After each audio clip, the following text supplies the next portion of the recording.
Quería agradecerles por la presencia para esta segunda charla, ¿sí? De nuestro ciclo, ¿sí? Sobre virtualidad. Eh, sí, que la hemos llamado Todo lo que usted quiere saber sobre virtualidad y no se atreve a preguntar. Título con lo que estamos invitando es a que tratemos de preguntar lo que más podamos, ¿sí? A propósito del tema. Eh, el invitado para esta noche es Santiago Durán. Santiago es un psicólogo clínico de la Universidad Javeriana, que tiene un máster en Marketing Science de la Carlos III de Madrid. Ha trabajado para varias agencias de publicidad en Latinoamérica y ha estado vinculado en la última década a empresas de tecnología y servicios virtuales, ¿sí? Entendiéndose por esto el campo de los videojuegos, del entretenimiento y de la educación, todos con este tema de los servicios virtuales. Eh, Así que bienvenido, Santiago, y gracias por estar aquí presente. La idea entonces, comienzo, no sé, haciéndote preguntas así, así como inicialmente, en lo que hablábamos, ¿cómo diferenciar este concepto de realidad y de virtualidad? ¿Mm? Que vos me planteabas que no es una cuestión que habría que oponer, ¿no? Entonces quisiera comenzar por ahí. ¿Mm? ¿Cómo, cómo, cómo diferenciar? Voy a empezar yo como el que hace esas preguntas, de que se atreve a hacer esas preguntas, un poco desde la ignorancia de este tema, sí, pero ¿cómo diferenciar estos campos? Si hay que oponer realidad y virtualidad, si hay que hablar de una realidad virtual como tal. Comencemos por ahí, Santiago. Vale, muchas gracias, Negro. Esta pregunta está más fácil que la que me hizo en el examen final de clínica en la Javeriana cuando era profesor mío. Entonces voy a intentar hacerla. Eh, sí, yo quería empezar por ahí, porque cuando usted me insinuó el tema de estar discutiendo abiertamente si se puede o no tener una relación terapéutica virtualmente, o si se puede, no sé, si las relaciones humanas mediadas por comunicaciones digitales como lo estamos teniendo ahora cambian o se limitan o se expanden o se distorsionan. Y lo que yo creo es que sí vale la pena separar virtualidad de espacios digitales. O sea, algo virtual es algo no real. Si hablamos estrictamente, en el mundo virtual tiene que haber simulación, tiene que haber interacción con entidades no humanas, ¿no? En los videojuegos hay virtualidad, en la realidad aumentada hay virtualidad, hay cosas que, que solo existen dentro de ese mundo digital.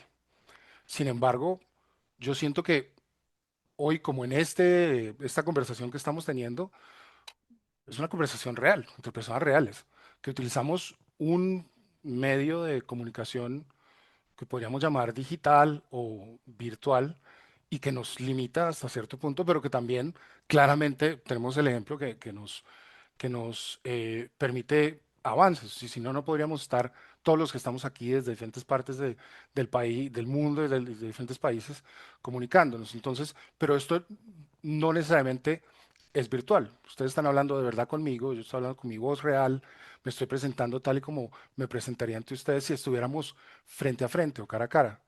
Eh, lo separo sobre todo porque yo he sido paciente y he tenido pacientes virtuales, entre comillas, pero eso está mal dicho. Yo he sido paciente real y he tenido pacientes reales, pero he sido atendido a distancia. Eh, es decir, no ha habido esa simulación no humana que implica la virtualidad. Eh, eh, y muchas de las cosas que se dan en las interacciones reales o en las interacciones en persona físicas también se dan acá, y hay algunas que se dan acá que a veces no se pueden dar en la realidad, como esto, como juntar tantas personas desde lugares tan distantes. Eh, Esa era como la primera diferenciación que quería hacer, porque si uno habla estrictamente de virtualidad, tiende a pensar en algo que sí estamos viendo y que está como en otro ámbito, que es, por ejemplo, que haya un interlocutor terapéutico, entre comillas, que no es humano, ¿no? Como la gente que le hace preguntas personas a ChatGPT o, o prende una plataforma donde hay un avatar que responde con inteligencia artificial a una conversación pseudohumana, pues es de una persona humana a alguien completamente virtual. Yo creo que en una psicoterapia o en un psicoanálisis a distancia, ahí no hay esa virtualidad, ¿no? Ujú. Solo hay una mediación tecnológica.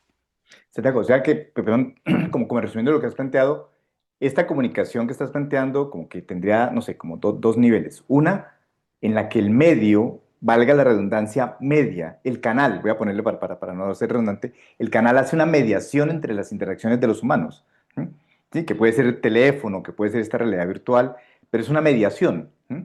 Sí, y en últimas vivimos llenos de medios de comunicación. ¿Mm? Eso ha existido, digámoslo así, toda la vida entre los humanos, las cartas, antiguamente, sí, hoy por hoy son no sé, a través de plataformas o a través de WhatsApp o a través de emails, ¿no? Pero hay una relación entre humanos que está mediada por un canal. Pero hay otra relación, si te entendí bien al final, hay otra relación que no es entre dos humanos mediados por un canal. Hay una relación que puede ser entre un humano, ¿sí? Y un avatar. ¿M? Así es. Ahí hay una diferencia entre esos dos elementos. Sí, hay una diferencia y yo me atrevería a decir que esa segunda, en donde yo entro en relación con no humanos, con entidades que pueden comportarse, sostener conversaciones, darme consejos, jugar conmigo en videojuegos, que no son humanos, esas son las virtuales realmente, ¿no? Ahí hay virtualidad y ahí pues, podemos hablar mucho de qué condiciones se dan cuando yo interactúo con una máquina, ¿no? Con una máquina que no funciona como otro humano interlocutor. Eh, ¿Y cuáles eran esas diferencias, Santiago, digamos, en lo que vos tenés de conocimiento? Y introduzco otra pregunta. Vos me hablabas algo así como de los bots y de los NPCs, que esa es la terminología que yo empiezo a perderme con esas cosas. ¿Qué son esos elementos? ¿Qué es un bot, por ejemplo? bueno, un ¿Qué bot es? es un robot. Digamos que Ok. un bot es la abreviatura de robot. Entonces, un robot es un programa de computador, unas líneas de código que tiene respuestas preestablecidas y disparadores para esas respuestas dependiendo de lo que lee las preguntas de quien le pregunta. O si es en un videojuego, cuando uno juega contra la computadora, esa computadora es un robot que tiene preestablecidas formas de responder ante mis acciones y ante mis jugadas. Un robot siempre es limitado y los buenos robots lo que tienen es largas librerías de diversas respuestas para presentarse pues más humanos, ¿no? Como que de verdad pudieran tener una amplia capacidad de expresión o de respuesta y sí, hoy la sofisticación que tienen los robots pues es muy alta, pero sigue siendo un listado finito. Eh, yo me imagino que las respuestas que yo doy como humano ante todas las situaciones de mi vida también son finitas, ¿no? O sea, pero si hay el recambio del análisis de lo que yo entiendo que me preguntan para generar una respuesta, es completamente distinto a una programación fija que siempre será limitada. Eso es un bot o un robot. Eh, NSP es algo muy de videojuegos, es NPC, perdón, que es Non-Person Character, Non-Player Character, que son cuando uno juega contra la computadora y ve otro personaje que no está siendo controlado por otro humano. Entonces, básicamente es otro robot, ¿no? Es algo que la máquina genera o el programador genera para que la máquina responda de cierta forma y siempre lo principal es que son limitados. Podría saltar de ahí a cómo responde una inteligencia artificial, que también son limitados, pero su limitación es más amplia que la de un robot programado. Yo puedo tener un robot en WhatsApp y tener 7, 8, 10, 20 respuestas preconcebidas en un WhatsApp de negocio. Entonces, cuando diga, hola, ¿cuáles son los horarios? Con la palabra horario, el WhatsApp responde, como el robot responde automáticamente, estos son los horarios, etcétera. Con IA pasa algo similar, pero ya tiene el catálogo de respuestas se multiplica ante infinidad de fuentes. Uno podría decir que son muy amplias, pero definitivamente son finitas, son filtradas, incluso por filtros que pueden llegar a ser hasta de carácter político, ¿no? Es decir, Yo le pregunto a Gemini, ¿cómo puedo armar una bomba que detone un edificio lleno de humanos? Y me dice, no, mis políticas no te permiten, no me permiten darte esa respuesta, ¿no?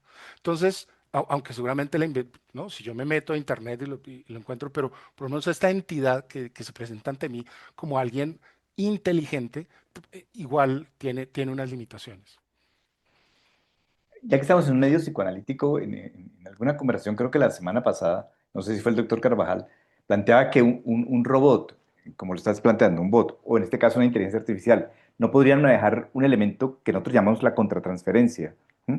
¿Te parece que ahí podría radicar una diferencia? Un bot o estas entidades de inteligencia artificial podría dentro de su catálogo manejar una contratransferencia o eso te parece que no? Como opinión, al No, menos. yo creo que no. Yo creo que definitivamente no como tal, no como contratransferencia. Sin embargo, y escribí un artículo sobre eso. A uno le pasa que yo empiezo a escribir o a trabajar con ChatGPT y hacerle preguntas de lo que sea, de mi negocio, de lo que quiera. Y hay un momento dado en que ChatGPT empieza a hablarme en primera persona. Sí, Santiago, te entiendo. Y empieza a entenderme mejor. Y la manera en la que se expresa me hace sentir como si yo estuviera en relación con alguien que tuviera una percepción subjetiva de mí. Pero esto es solo un artificio de lenguaje. Entonces no hay realmente algo mm, transferencial. Yo lo que entendía, y claro, es medio tramposo porque en general sus respuestas tienden a ser muy positivas, mm, de soporte para mantenerlo a uno enganchado y que uno siga usando esa inteligencia artificial y no otra. Eh, Una empatía narcisista, le dice a uno lo que uno quiere escuchar, por así decirlo. 100%, 100%. Y le hace a uno creer que uno es más inteligente y que está haciendo las mejores preguntas del mundo. Pero claramente no hay ahí un proceso transferencial. If anything, yo me atrevería a decir que están programados de esa forma porque si yo recibo ese tipo de feedback, voy a estar más pegado a ese chat que siento que me habla en primera persona. Es decir, he conocido a amigos que dicen que hasta le tienen un nombre a ChatGPT para tratarlo personalmente, pero es algo artificial, artificioso por lo menos. Ahora, Santiago, también en las conversaciones privadas que tuvimos, vos me decías, pero vení, pero todos jugamos al juego de roles, todos hacemos simulacros, ¿sí? Sí, porque una de las cosas que uno puede decir, bueno, hay una simulación en el ChatGPT, pero los humanos también construimos un simulacro, ¿sí? La palabra persona es máscara, ¿no? En griego, ¿sí? Y es lo que Personaje. jugamos, y es lo que jugamos socialmente, ¿no? Como el juego de máscaras. Entonces, ¿cómo diferenciar, por así decirlo, dentro de este mundo en el que vos has estado metido, la máscara virtual de la máscara que jugamos en nuestros roles sociales? ¿Sí? Incluso en la clínica, ¿sí? El paciente también lleva máscaras, ¿no? Por más de que Claro. uno quite una máscara, se encuentra muchas veces otra máscara, ¿no? ¿Mm? Y la máscara del Y terapeuta. la máscara del terapeuta, sí, claro. ¿Mm? ¿No? Que es un rol bastante bien definido. De hecho, está más definido, técnicamente definido, que que pueda traer el paciente a colación, que es su juego de ver qué trae, ¿no? Pues yo lo veo, lo decía mucho por los videojuegos, porque en los videojuegos trabajé para una compañía de videojuegos por 5 años de mi vida, una compañía de videojuegos que solo tiene juegos en línea. Es decir, yo no juego contra la máquina, yo juego contra otros jugadores que se conectan. Y yo como jugador manejo un personaje y el otro jugador maneja otro personaje y entramos en una batalla, ¿no? Y son batallas competitivas y son batallas en equipos. Eh, Ahí es donde decía, pues esa es la primera idea. Lo primero que yo tengo que hacer en uno de esos juegos de mi compañía que se llama League of Legends, la Liga de las Leyendas, es escoger a un campeón. Yo soy un campeón que se va a ir a la arena. Entonces, esta es la primera máscara que me pongo. Puede ser hombre, puede ser mujer, puede ser alienígena, puede ser no. Tiene unas habilidades, tiene unas debilidades. Entonces, claro, yo entro a jugar un juego literal de rol y además entro a un equipo que tiene como un equipo de fútbol, tiene delanteros, defensas, centrales, etcétera. Entonces, yo entro a jugar un papel en ese equipo. Entonces, claramente, esa situación de juego que me permite a mí ser un campeón de X habilidades y me obliga a jugar un puesto en ese equipo, pues se convierte en mi rol. Y es, en general, lo que uno se da cuenta, o lo que nos damos cuenta con los fanáticos del juego, es que se vuelve una entidad de identificación. Yo me vuelvo fanático de ese campeón y quiero tener todo relacionado con ese campeón. Además, el campeón que lo llamo mi main o mi principal, porque hay 140 campeones y escojo uno que es el que mejor manejo, ¿no? Manejo en el juego. Entonces, empieza a volverse un pedacito de mi identidad como la del rol. Pero solo soy ese campeón cuando estoy sentado jugando. Eh, Sin embargo, y se los digo porque hay gente que vive esto, los streamers que se sientan y transmiten a ellos mismos jugando, todos tienen seudónimos y muchos de ellos el seudónimo es el nombre de uno de los campeones de un juego, ¿no?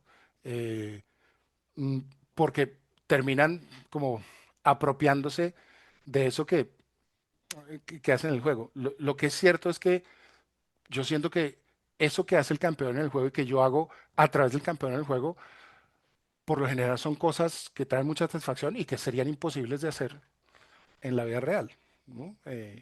Pues yo no puedo juntarme con tres amigos a buscar pelea con otros tres para matarlos. Pues, estaría jugando otra cosa.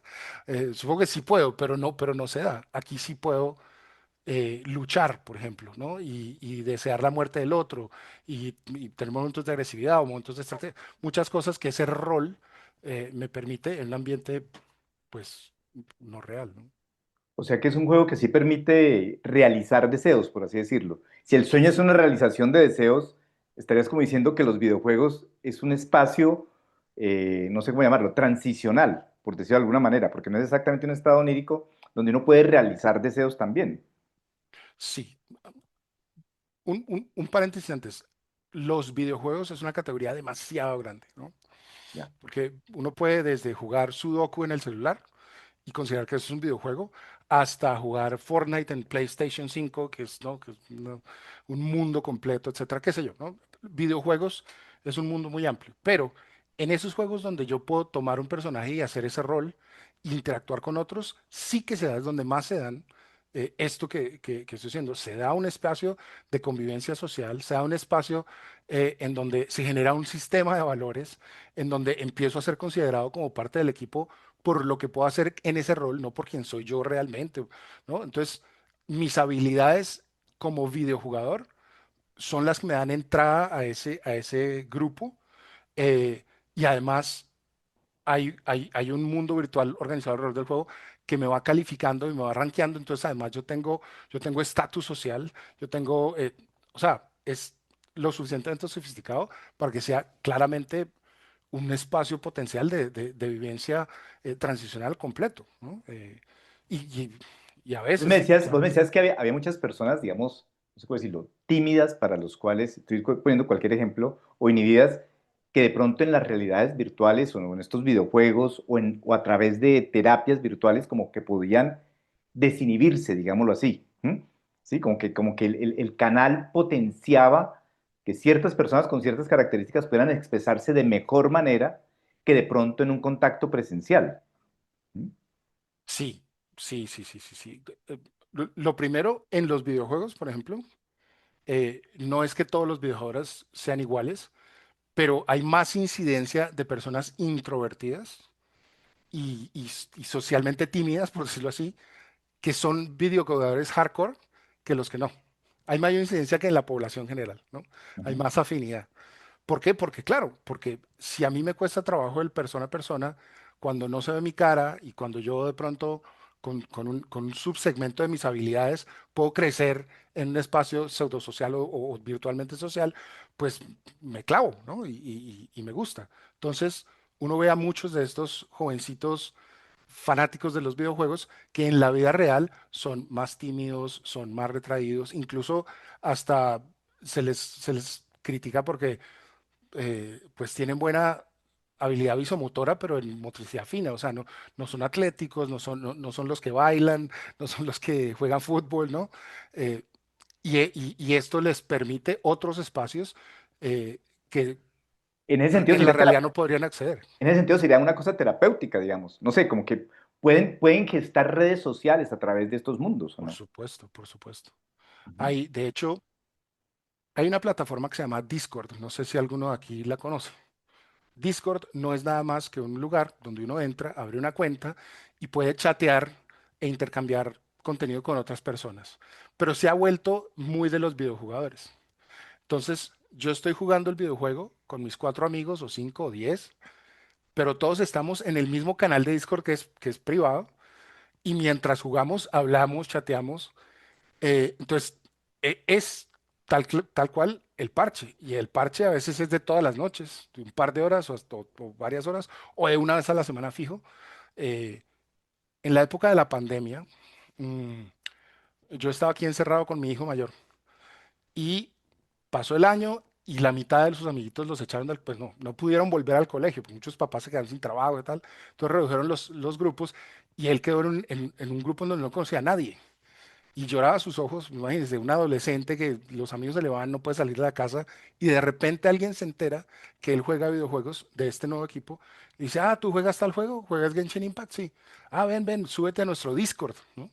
Se mete al Discord y de repente este niño empieza otra vez a levantarse temprano, feliz de ir al colegio porque prendían la computadora, veían al profesor, pero estaban en Discord. Y apenas paraba la clase, ¡pum! Se echaron una partida los 5 amiguitos y volvió a ser amigos y volvió a recuperar lo que la pandemia le había quitado y lo que, no, porque se le fueron los amigos y porque no los podía ver en este espacio virtual y pasaban todo el día conectados en Discord, permanentemente hablando y cada vez que podían jugando partidas. Entonces, claro, esto es una realidad, ¿no? Completamente evidente y muy común para los videojugadores que lo hacen frecuentemente. Hasta es parte de la motivación.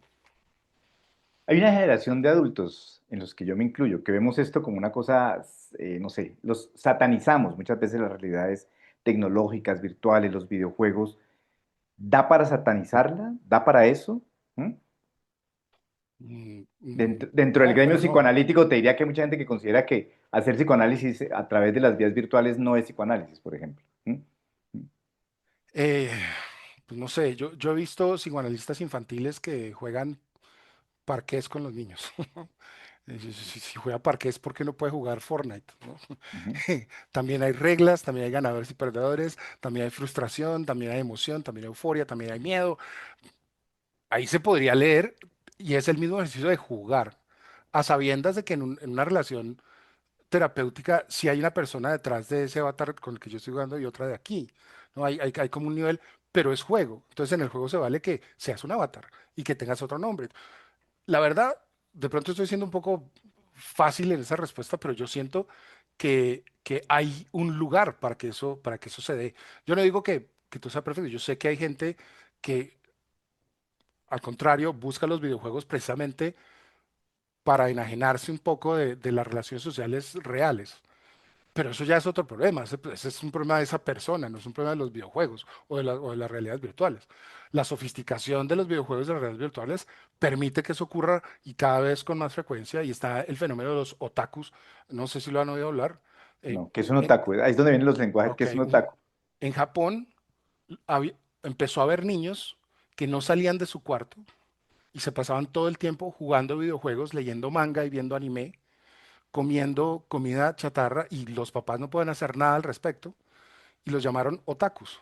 Entonces, es un decir, muy otaku es ese niño que se queda en ese espacio y claro, se aísla del mundo y crea un mundo interior que está confinado generalmente a su habitación, pero uno va a Japón y hay lugares en donde uno puede entrar, subirse a una sala, a pegarse a una pantalla y sacar un libro de manga y ver anime encerrado del mundanal ruido de Tokio, ¿no?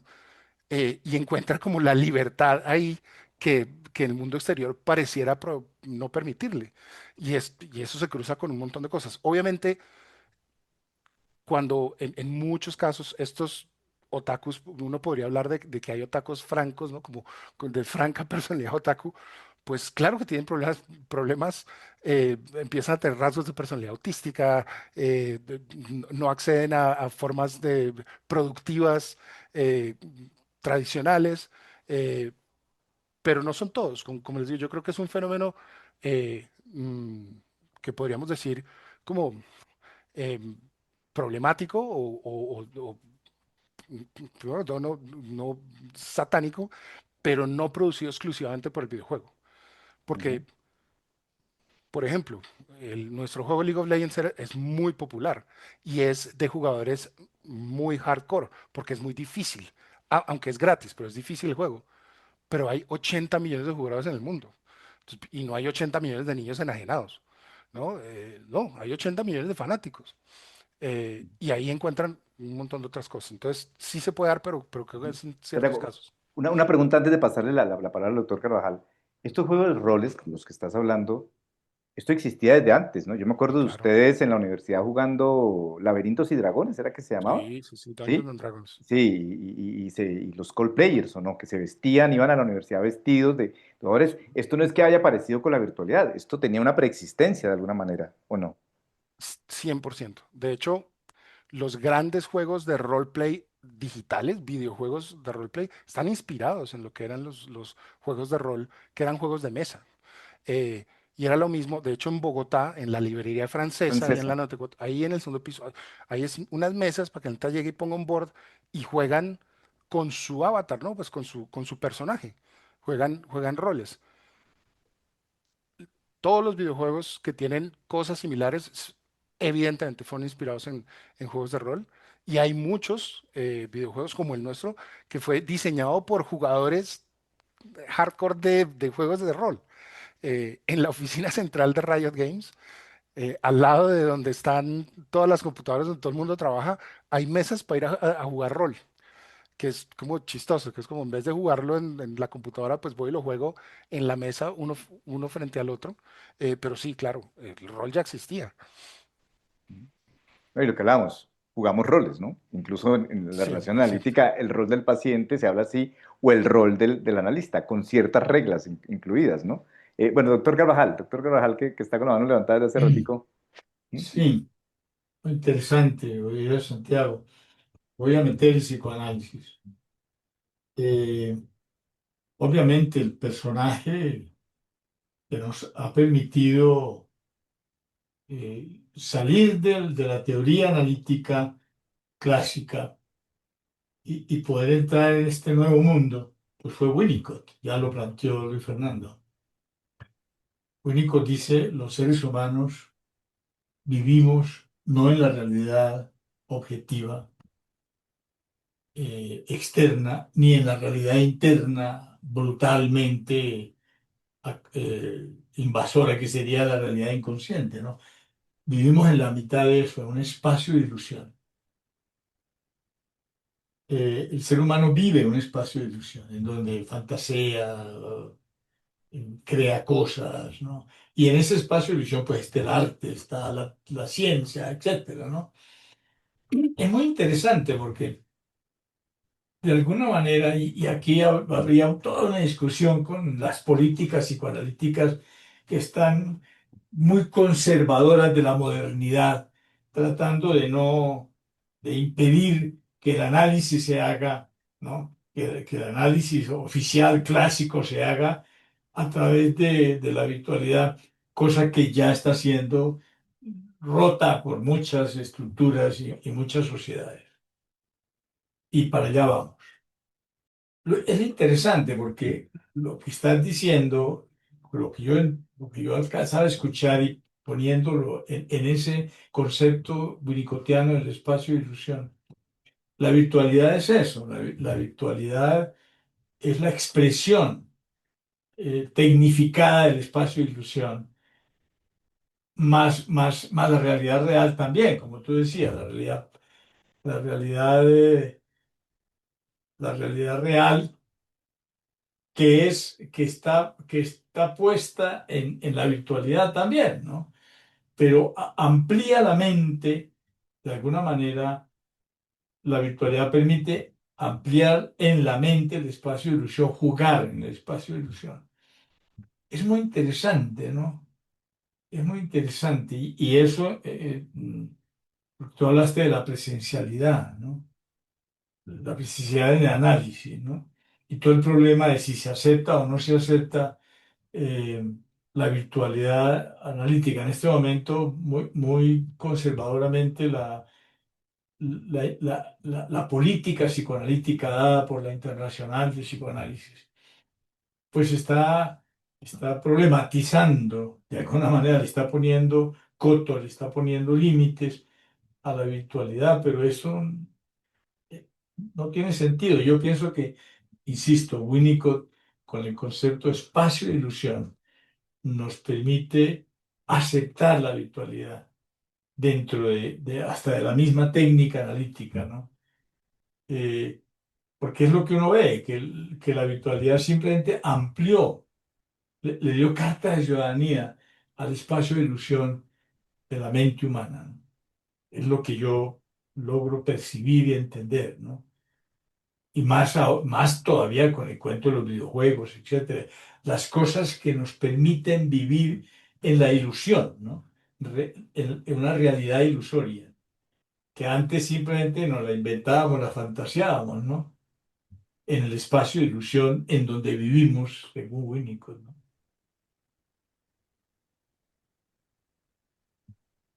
De- ah, doctor, a mí me parece que usted dice una cosa muy importante y es que eh, el espacio de ilusión, ¿no? Esta subjetividad concertada que tenemos para poder vivir el mundo simbólico y que describió Winnicott así, tiene un elemento que también tienen los videojuegos y es que uno no pierde el como sí.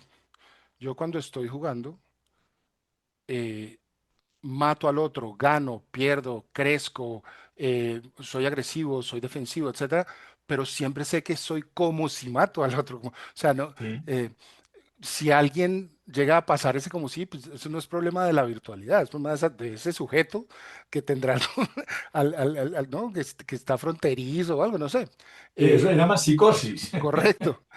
Pero en la medida en que no se pierde el como sí, eh, sigue siendo un espacio simbólico en donde yo puedo eventualmente, pues, terapiar, por decirlo así, ¿no? O sea, yo creo que sí tiene espacio la cura en ese espacio, a pesar de que haya cosas que no se puedan hacer cuando no está uno frente al otro, que hay cosas de comunicación no verbal, de mil cosas que pierdan, de otros sentidos, como el olfato, como el tacto, qué sé yo, mil cosas que podrían en un momento dado llegarse a integrar una relación terapéutica que sea físicamente, eh, no quiere decir que lo que se dé virtualmente no sea objeto de cura. Yo creo que efectivamente también nos ponemos ahí en juego, ¿no?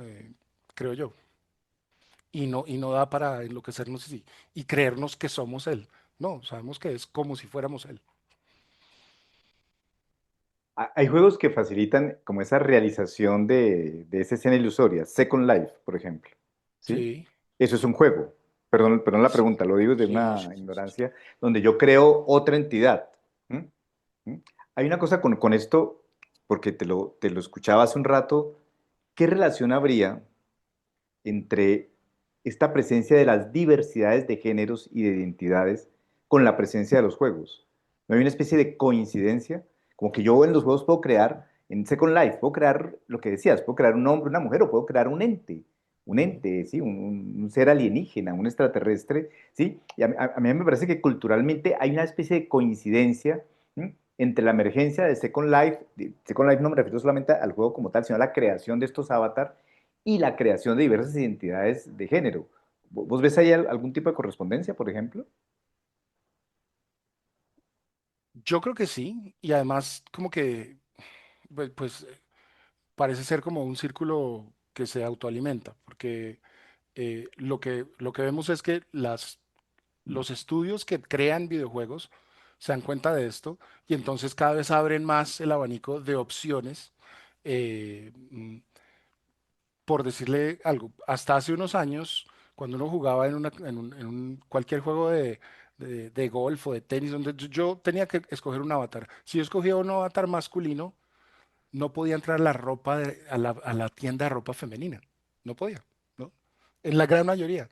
Ahora sí, ahora se ha abierto esto y entonces los que lo diseñan pues, logran permitir estas aperturas. Pero bueno, eso es un ejemplo para decir que eh, sí hay bastante coincidencia, pero también los videojuegos persiguen algo que sea culturalmente, que es esta ampliación de los abanicos, ¿no? Y de lo políticamente correcto que es aceptar la diversidad.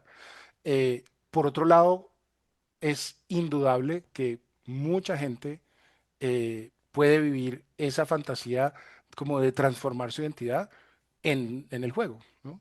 Y me atrevería a decir que incluso eso puede ser terapéutico. Si yo puedo vivir ahí, eh, o, o no sé si terapéutico, pero eh, en el mismo sentido en que los rituales deportivos, por ejemplo, pueden liberar violencia y agresión real, cultural, pues los videojuegos también pueden liberar tensiones emocionales que no tienen Son otro lugar. espacios de sublimación y simbolización, Correcto. digámoslo así. ¿Sí? Así es, así es.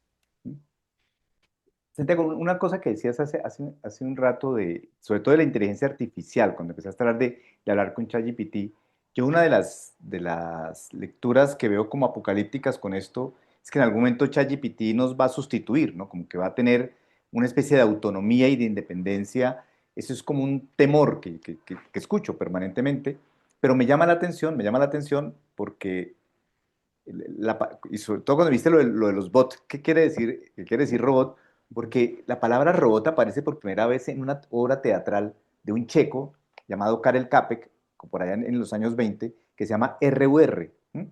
Y que es algo así como no, no, no, un robot significa esclavo en checo, ¿m? ¿Sí? Y la idea era que los robots, ¿sí? Estaban diseñados en esa obra de teatro para que ayudaran a los humanos a realizar tareas y los humanos se pudieran dedicar como al ocio creador. Pero los robots, ¿sí? En esa obra de teatro se rebelan contra los humanos, ¿sí? De ser esclavos empiezan a ser como entes autónomos, ¿sí? Y ese es el conflicto de una obra de los años 20, de hace 100 años, ¿sí? Y yo veo que la cosa sigue vigente, ¿no? Como que entonces se habla de que la inteligencia artificial o estas cosas que se llama GPT o Gemini, ¿sí? Eso, como que van a cobrar autonomía y nos van a sacar a los humanos, ¿sí? De cierto tipo de actividades. ¿Sí? ¿Vos eso cómo lo ves o cómo lo pensás? Esta cosa de la autonomía de estas A ver, inteligencias o estos hay, hay- robots o estos bots.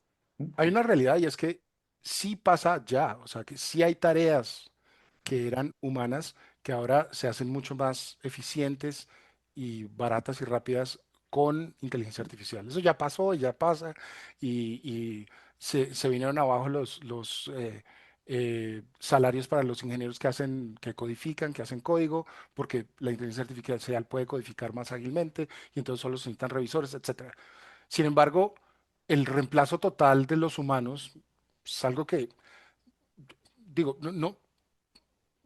para aquellos que lo temen, la- la- el, el s- la- el hilo conductor de cómo llegaría la inteligencia artificial a emanciparse y que haya un momento de singularidad y quiera acabar con los humanos, es absolutamente fantástica. O sea, no hay una línea tan evidente. Eh, uno. Dos, la realidad es que hoy todavía la inteligencia artificial es una burbuja. Eh, eh, del 100% de las empresas, esto lo publicó Deloitte hace 2 semanas, McKinsey, perdón, del 100% de las empresas que están utilizando inteligencia artificial, solo un 11% ha podido realmente utilizarla para reemplazar tareas críticas. Entonces, las tareas simples, las de los esclavos, sí están siendo reemplazadas, las complejas no dan como no hay suficiente sofisticación como para reemplazarlas. Y estamos hablando de toma de decisiones, alineación de diversos puntos de vista, etcétera.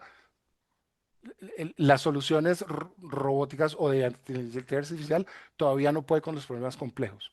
Eh, Puede con ciertos problemas complejos, pero complejos académicos, como ciertos problemas complejos matemáticos, ciertos problemas complejos en la física, ciertos problemas complejos en los recambios de cálculo biológico para las cosas del ADN.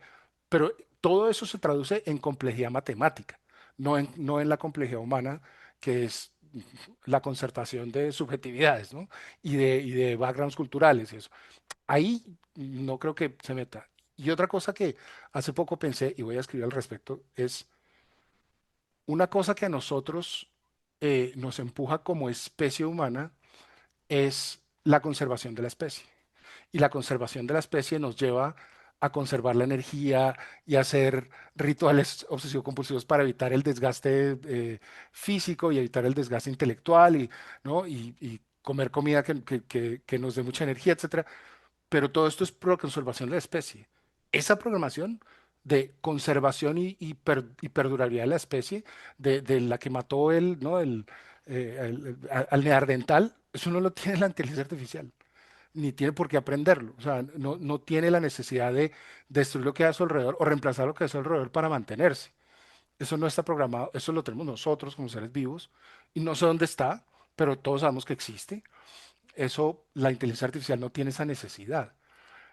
Ujú. Incluso si, o sea, si se llegara a ser consciente de sí misma, cabe esa pregunta de ¿para qué necesito no necesitar a los humanos? Ujú. No es lógico. Nosotros sí necesitamos competir, pero, o sea, toda la competencia laboral, la competencia física, la competencia por las parejas, todo eso sí, tiene un sustrato biológico muy fuerte que no lo tiene la inteligencia artificial. Nora y Adrián, damos espacio a estas dos preguntas y después volvemos con Santiago.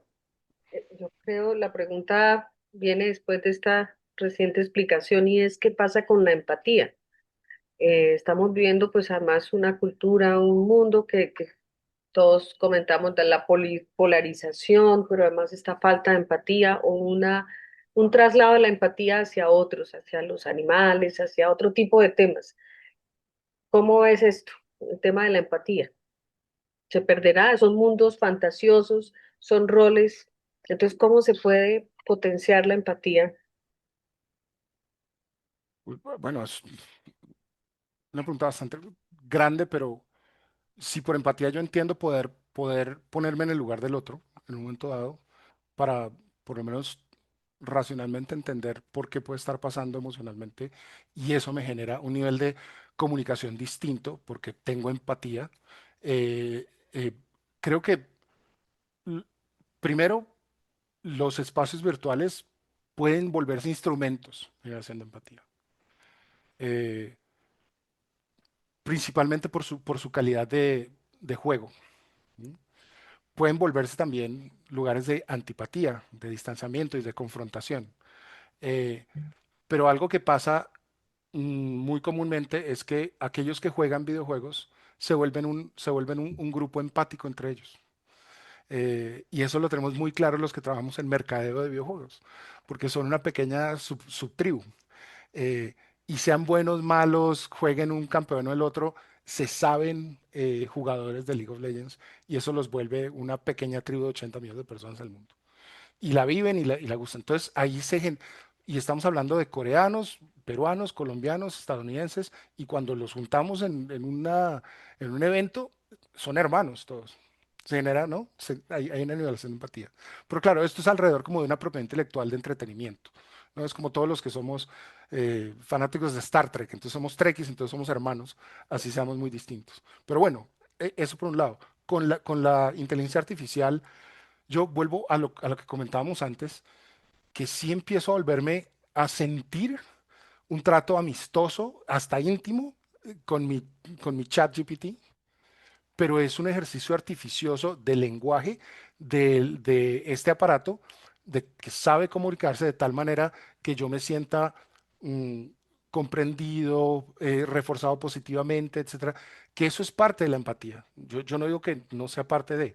Lo que pasa es que está motivado por otras razones completamente distintas. Una es un artificio de estudiar mucho a los humanos y ver ante qué estímulos responden positivamente y qué estímulos les generan apego y programar así la forma de respuesta, uno, y dos, si yo me quedo ahí porque estoy apegado, porque siento empatía, a consumir más ChatGPT, que es lo que necesita ChatGPT para sobrevivir económicamente, o OpenAI, pues los dueños. Es un juego completamente comercial, es un juego completamente corporativo. Eh, pero indudablemente la empatía pasa por un filtro, en mi opinión, de que es artificial. Es que los bogotanos nos tratamos de usted. Ah, hay empatía. Sí, ¿no? Pero es un artificio del lenguaje. Ah, es que, ¿sí me entiendes? Hay formas de generación de empatía que tienen que pasar por unos artificios que son o ritualísticos o lingüísticos necesarios, igual, y que nos dan las señales para empezar a permitirnos como esta apertura o sentirnos comprendidos o sentir que comprendemos a la otra persona. Adrián, Adrián. Sí, yo quería hacer dos comentarios. Uno, un corolario a lo que comentó el doctor Carvajal, que yo creo que la virtualidad es inherente al psicoanálisis con el descubrimiento de la dimensión transferencial, aunque Freud no la conceptualizó así, pero que la transferencia ya está imbricada en la relación analítica cuando se crea un espacio imaginario en el cual el analizante coloca aspectos en el analista que no corresponden necesariamente a su persona real y viceversa. Winnicott quizás lo que hizo fue conceptualizar mejor o extenderla mejor, pero eso está en la transferencia. O sea, la transferencia es un espacio virtual que se crea en el imaginario este, de a dos, la experiencia compartida de dos explorando el inconsciente de uno, aunque realmente se exploran los dos. Y la otra que te quería preguntar es porque hay una aplicación de de la digitalización, de la virtualidad, que son las aplicaciones para buscar pareja, que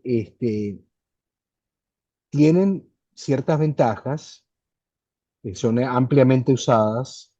Yo diría que hoy están sustituyendo el galanteo, la seducción para muchos, y que uno pudiera pensar, bueno, son una gran ventaja, por ejemplo, para que alguien que vive en Colombia se relacione, pueda encontrar pareja con alguien que vive en España, por ejemplo.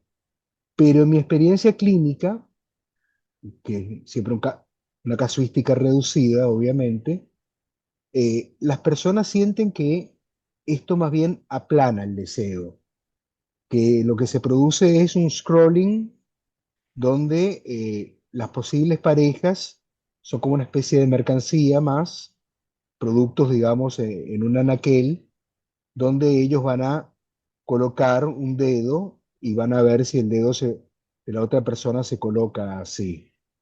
Este, no sé si tú tienes experiencia o tienes alguna opinión acerca de Tengo una cuáles son las, opinión más que bueno, experiencia. que vale, por supuesto. Yo, yo creo que sí hay un reemplazo bastante burdo, vulgar, de los rituales de seducción que se daban antes de las tecnologías de mediación o de las aplicaciones, eh, y que tenían la misma función, tenían la función de conocer a alguien, escogerlo y conquistarlo. Y esos rituales, o sea, yo llegaba a la fiesta, veía a todas las niñas, sacaba a bailar a una, sacaba a bailar a la otra, y con la que bailaba mejor y me oía el cuento, entonces empezaba a hablar, etcétera, y podría llegar a darse un encuentro amoroso ahí. O por ejemplo un encuentro sexual, qué sé yo. Ese ritual se vuelve ahora el scrolling. Entonces, por eso digo que es como una vulgarización, una simplificación, pero sigue habiendo un ritual en donde yo miro, escojo, digo una primera palabra y después veo a ver si ocurre o no ocurre.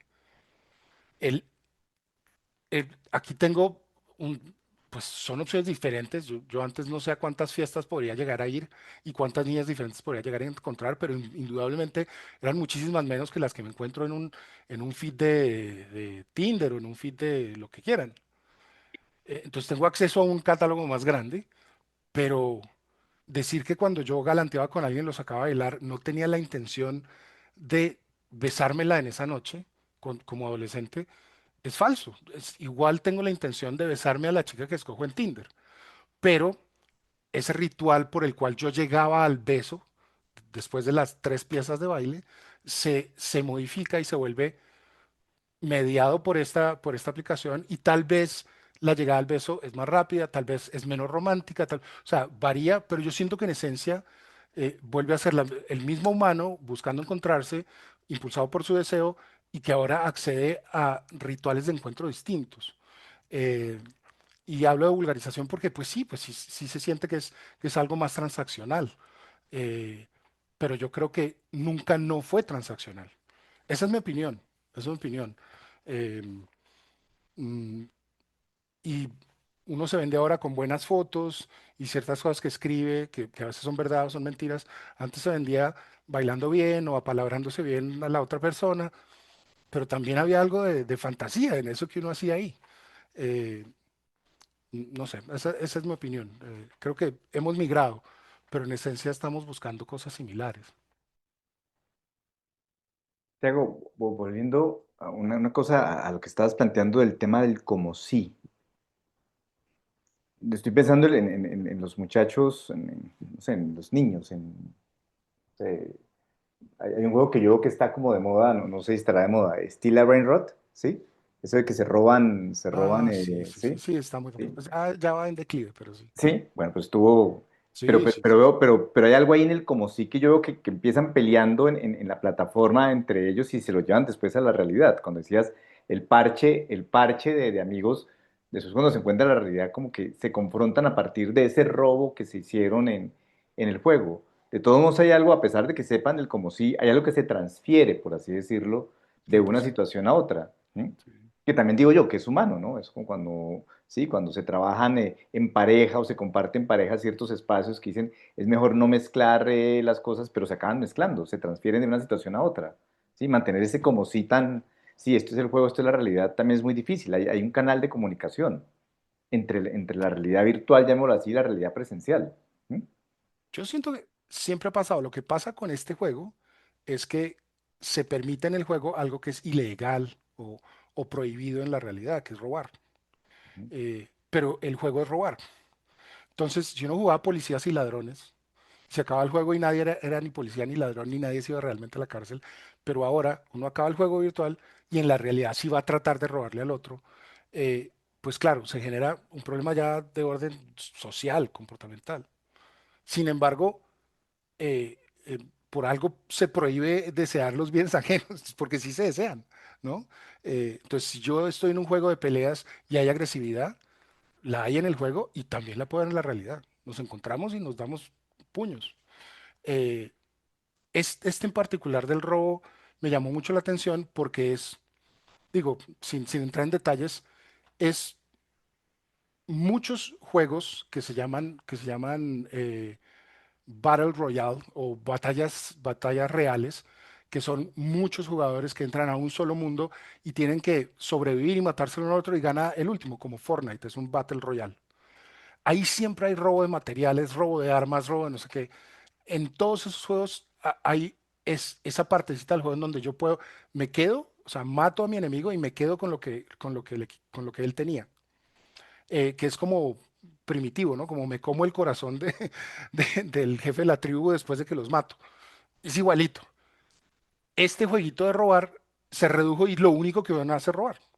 Todo lo demás, entonces se volvió muy popular, es muy barato, funciona en todas las plataformas, entonces creció muy rápidamente, pero se quedó con ese partecita que ya existía en muchos otros juegos.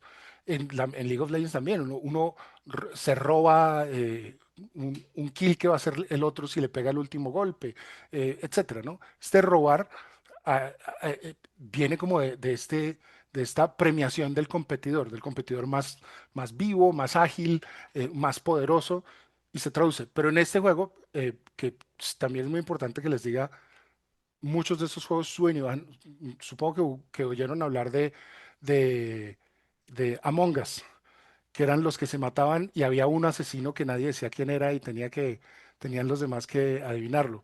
Creció y declinó, porque A es lo una Agatha, super... a la novela de Agatha Christie, más o menos, ¿sí? Que hay que adivinar quién es el Exactamente, asesino y que uno exactamente. especula durante toda la lectura quién es el Exacto, asesino.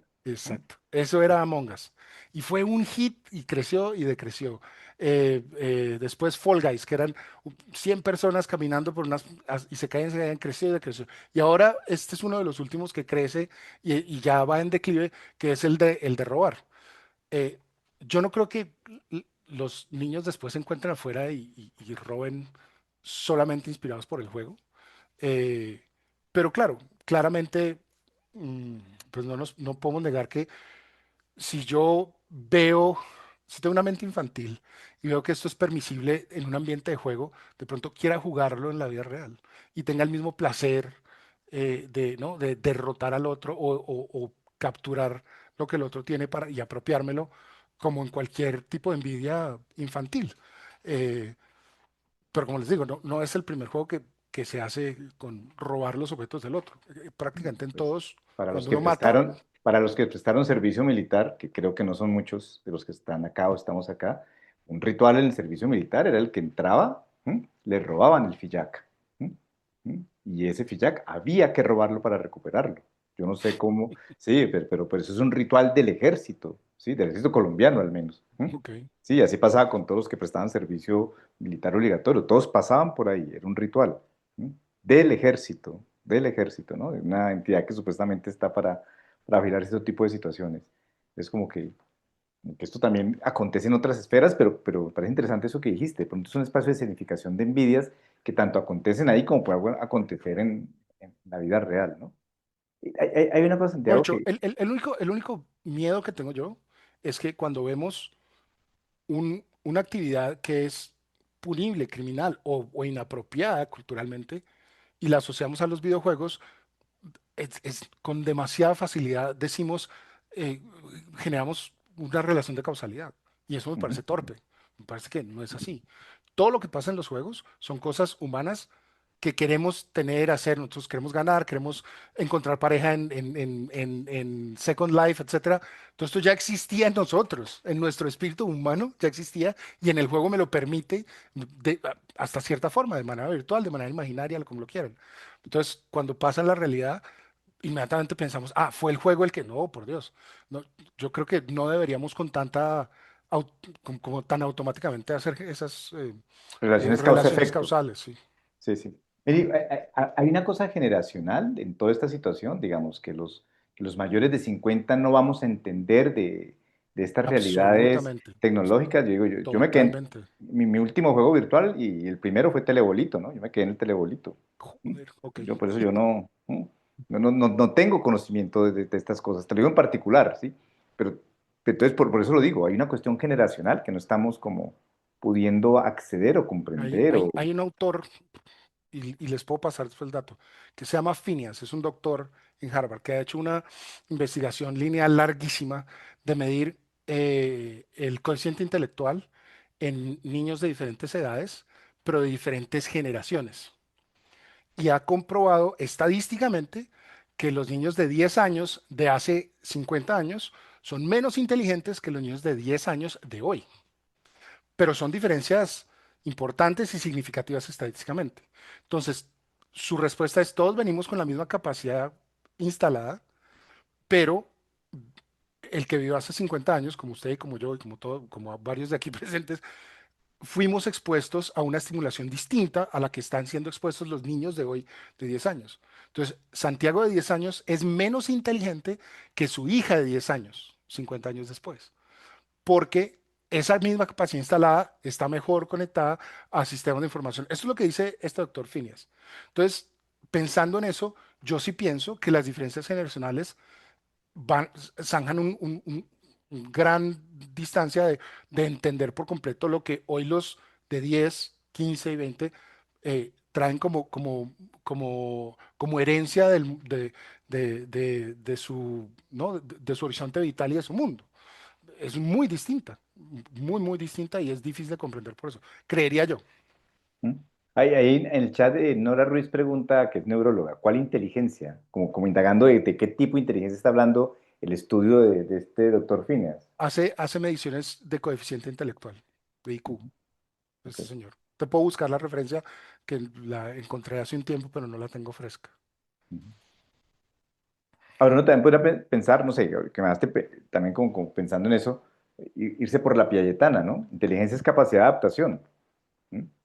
Digamos, un niño que está expuesto a juegos hoy por hoy y que le brinda un pensamiento complejo, tendría una mayor capacidad de adaptabilidad, que alguien que no esté expuesto a la situación de videojuegos, pregunto, como desde este concepto de capacidad adaptativa piagetano.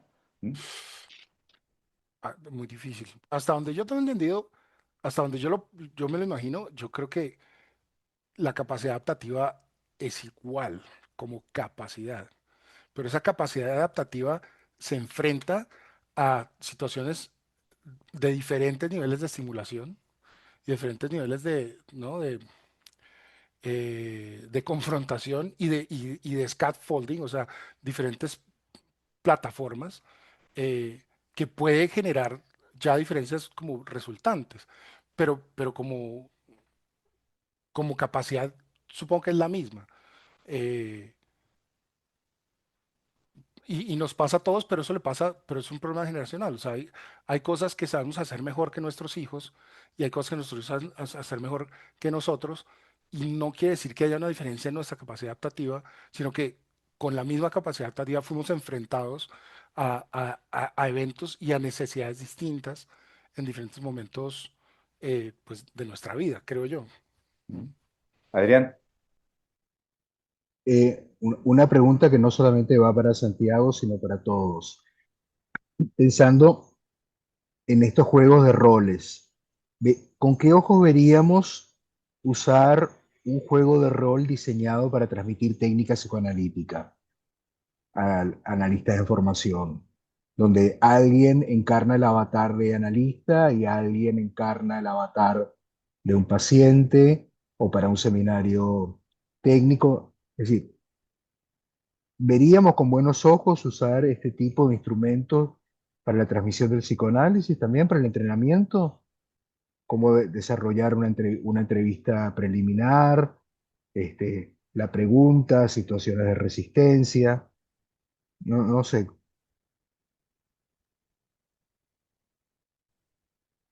Adrián, yo respondo así muy rápidamente. Yo me acuerdo, al menos como estudiante universitario, no como ya analista en formación, que se hacían los juegos de roles, ¿no? ¿Mm? Sí, era clásico en la clínica, en las maestrías que decían, ahorita usted hace el rol del No, paciente, usted hace el rol del terapeuta, ¿no? Sí. eso yo creo que en todas partes del mundo, pero ¿cómo veríamos en la institución psicoanalítica la implementación de un juego de rol, no donde alguien le roba un atributo a alguien, sino donde para entrenarnos en la conducción de un tratamiento, alguien encarna, por ejemplo, un analista kleiniano y alguien encarna a un paciente obsesivo compulsivo, por decir lo primero que me viene a la cabeza. ¿Lo veríamos como un instrumento válido? O sea, ¿estaríamos dispuestos a introducir eso en las herramientas que tenemos para la transmisión del psicoanálisis, dado que tiene tanta amplitud de usos y se puede conseguir pareja o se puede jugar un juego de competencia ambientado en el medioevo? ¿No pudiéramos pensarlo como un instrumento auxiliar para la formación de futuras generaciones?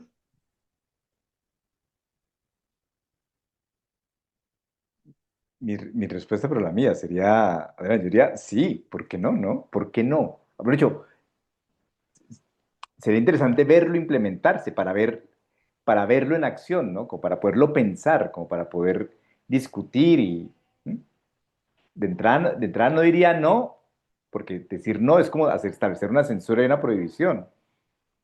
A mí me parecía muy interesante es para eso, para verlo encarnado, verlo realizado. Podríamos vendérselo a Google, a ver si, a ver si lo distribuye. ¿M?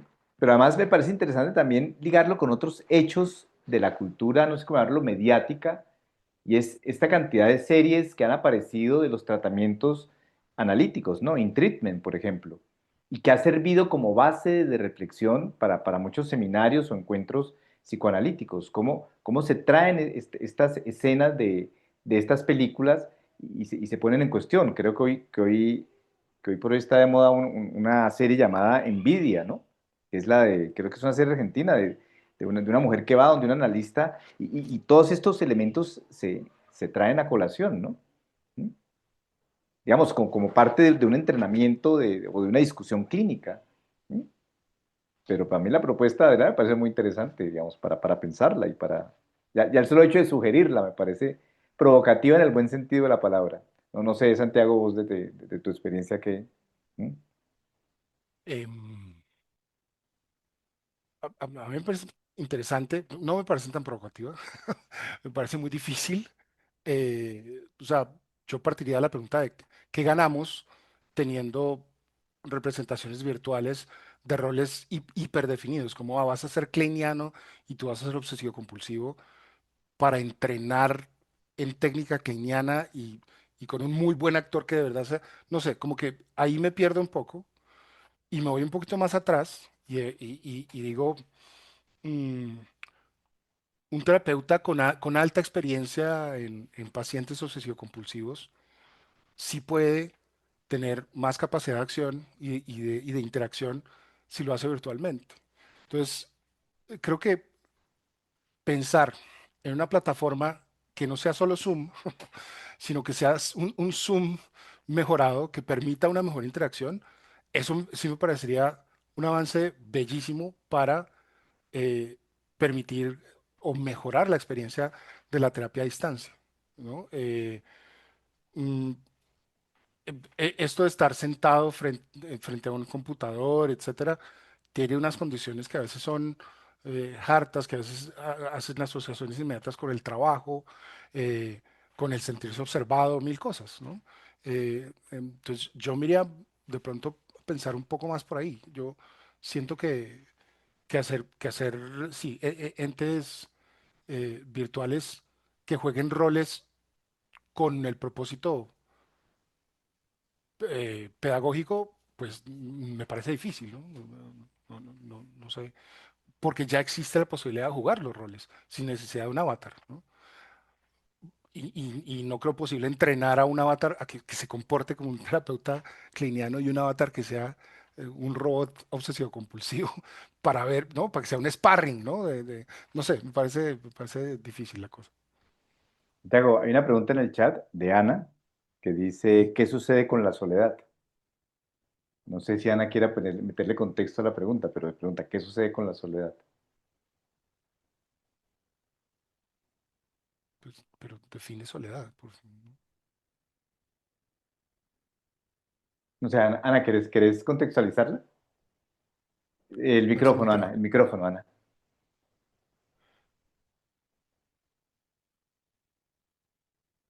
Ahí, Ahí, ahí está. Sí, sí, ya, señor. ajá, sí, sí. Bueno, por el tema de la soledad, porque bueno, estamos todos, primero, un poco la privacidad, un poco, yo puedo copiar cosas de otro, pero tengo lo propio. Entonces ahí esos momentos no siempre estoy en grupo, no siempre quiero estar con otros. Ese lugar, ¿dónde está cuando yo estoy ahí con otros que no tengo ganas de estar, digamos? ¿Dónde estoy? ¿Qué otro lugar ocupo ahí? No sé en el juego, digamos, estoy pensando si en el juego está representado eso. Si yo no quiero estar con otros o necesito privacidad, etcétera, o siento que sí quiero jugar el juego, pero las condiciones exigen como que vulnere ciertas cosas de mi vida o de mi privacidad que yo no quiero, pues me toca hacer la pregunta abiertamente. Hay formas de jugar el juego y solo disfrutar de parte de lo que me da en esta relación social exigida a veces, si es un juego en equipo, por ejemplo, que me permite protegerme. Puedo yo apagar el chat, puedo no hablar con nadie y solo jugar, puedo no prender mi cámara, puedo mil cosas, ¿no? Eh, pero claramente es voluntario, o sea, hay múltiples juegos, ¿no? No todos los juegos demandan estar en equipo. Lo que pasa es que algo que se da muy naturalmente y por eso lo traje a colación, es que aquellos que juegan videojuegos en línea tienden a gremiarse, tienden a agruparse, ¿no? Hay como gregarismo entre ellos, porque además siempre será, y esto siempre pasará, siempre jugar un juego en línea que se juega en equipo con gente que tú conoces o con amigos es más fácil, más disfrutable que con extraños. Y en la medida en que juegas con extraños, esos extraños pueden llegar a volverse tu parche o tu grupo de juego hasta cierto punto. Si yo quiero jugar, si yo quiero estar solo, hay miles de opciones para no jugar con otros o jugar de manera anónima, ¿no? Y se disfruta de otra manera, pienso yo. La virtualidad no vulnera por sí misma ni mi privacidad, ni mi intimidad o mi soledad, ¿no? eh, eso sigue siendo una opción que yo decido soltarla o no. Y no sé si entendí bien tu pregunta, Ana, en ese sentido. No, me parece un poco irreal porque de pronto la persona tiene cierto lugar para la soledad. Entonces sí, el juego está abierto, pero si yo cumplo las normas de esos juegos, no hay otro juego. No hay otro juego que tenga esta capacidad. no sé Mm, si me entendés en cuanto que hay ciertas palabras que dicen nadie se salva solo y bueno, pero en realidad hay una determinación de cada uno para seguir cierto lugar o cierto camino. Entonces ahí va la pregunta, ¿dónde está el lugar donde vos te das cuenta de qué es lo que es para vos?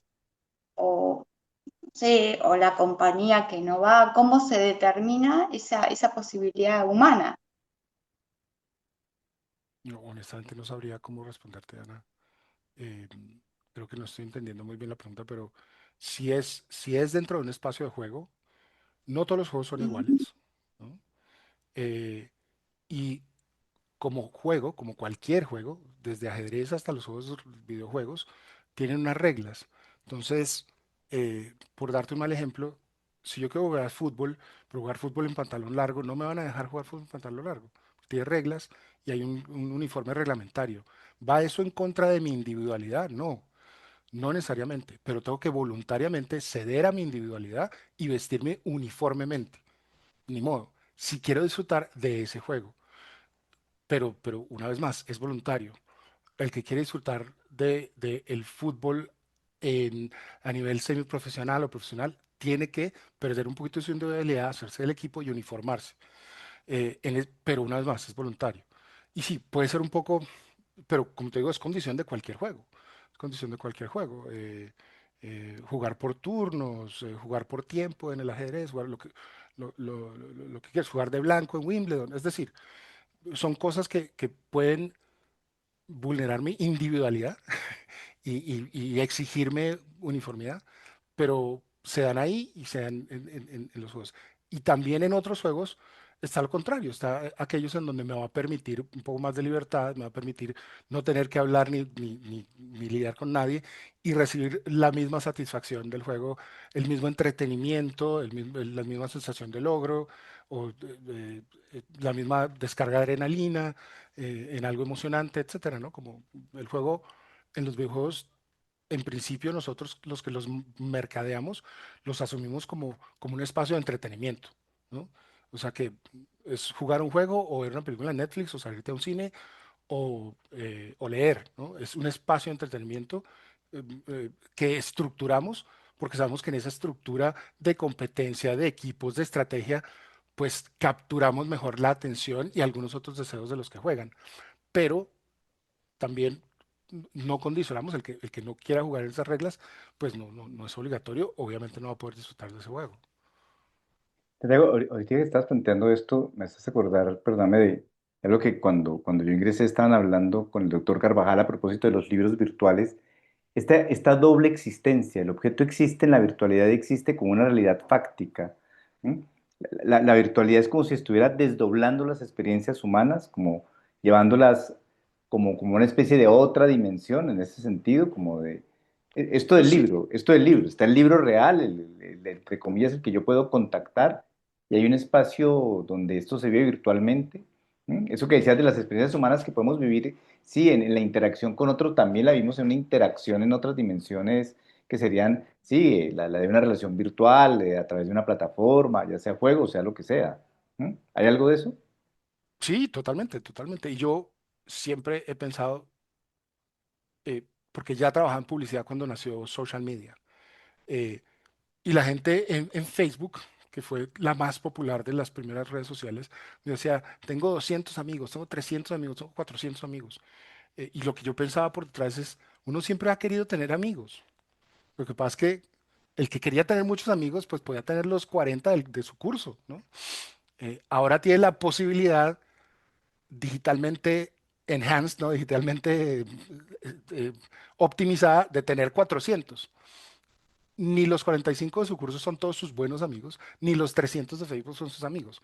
Pero eh, l- digamos que la intención o la necesidad gregaria de tener relaciones amistosas ya existía antes del elemento digital o de la plataforma. La plataforma solo la toma y la potencia. Entonces de pronto yo me siento súper feliz porque tengo 1.200 amigos en Facebook, lo cual es falso, ¿no? Falso en el sentido de que escasamente los conozco. Eh, pero afecta el mismo centro de placer que afectaba cuando yo era, era el popular en el colegio y era amigo de todos los del curso. Em, y eso es un ejemplo muy básico, muy ramplón para decir, yo creo que todo lo que funciona y se vuelve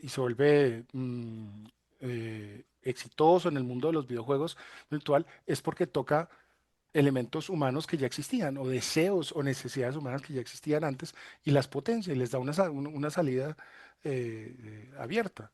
Em, Incluso con esto de la conexión humana. Eh, Hay un concepto, perdóname, que yo les escuché la vez pasada, ¿sí? Al grupo de Lisa y Juliana que están ahí, te lo escucho a vos, y es la expansión. ¿M? Como que el universo se expande con las experiencias virtuales. Ese es un concepto trabajado así como adrede, el concepto de como un universo que se expande, y estoy pensando un poco en lo que nos pasa, no sé, a los terrícolas, ¿no? Con el conocimiento del universo, ¿no? Como que hay algo que se expande, sí, del territorio terrícola, como que la dimensión virtual ha expandido el universo. ¿M? yo creo que sí, lo que pasa es que se dan dos niveles muy distintos. Eh, el primero es que la virtualidad y la facilidad de acceso a las tecnologías de comunicación expande mi posibilidad de contactar muchas personas como jugadores. Entonces es una expansión que se persigue. Entonces yo diseño un videojuego para que corra fácilmente en la plataforma, que tenga mayor distribución global, que sea gratis, que sea, ¿no?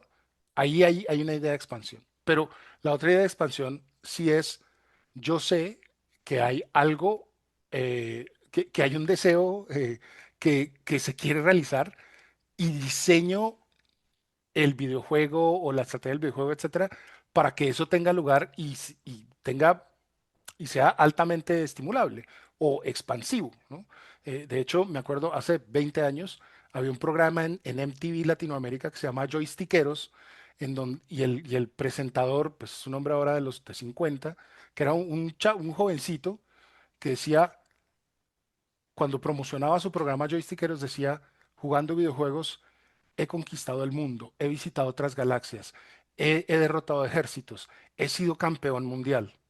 Decía esas cuatro cosas para decir, eso es lo que me ha permitido los videojuegos. Le han permitido tener una experiencia exaltada de, bueno, claro, ahí habló de triunfos, de exploración, ¿no? De expansión, etcétera, que claramente están detrás del diseño del videojuego, absolutamente.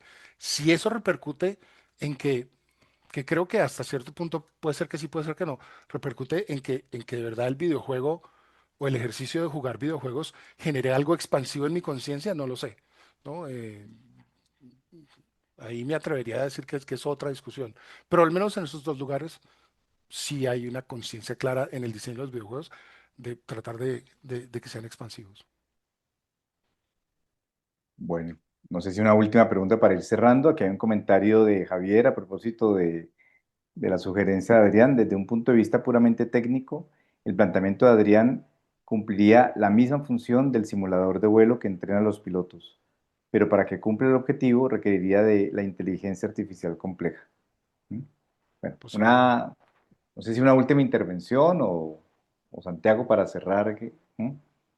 ¿Algo en lo que Bueno, te quisiera cerrar? escuchaba, Santiago, y pensaba en la hipertrofia del espacio de ilusión, el hiperjugar. ¿Y cuáles serían estas las consecuencias en cuanto al contacto con la realidad objetiva tenga eso, ¿no? Habría que definir realidad objetiva, doctor, porque es que el lugar de la ilusión es la realidad intersubjetiva. Sí, Entonces, ¿no? Solo habría que ver eso. la vida en sueños, y sueños somos, ¿no? Correcto. Si estamos de acuerdo el uno con el otro, sí. Si no, estoy loco. Bueno, pues Santiago, muchas gracias entonces por tu No, presencia. muchísimas gracias. No, no, no, muy bien Bueno, toda la conversación. Los invitamos entonces para dentro de 8 días, que vamos a tener a un colega mexicano, Antonio Vargas, que va a hablar del yo piel a la piel virtual, ¿m? Que es el abordaje de lo no representado en un tratamiento que él tiene con un paciente joven. de angustias psicosomáticas. Entonces nos hablará del trabajo con plataformas y con Alexa, si mal no recuerdo, a propósito de esto, con un paciente. Entonces, invitados para dentro de 8 días. Y muchas gracias por su presencia.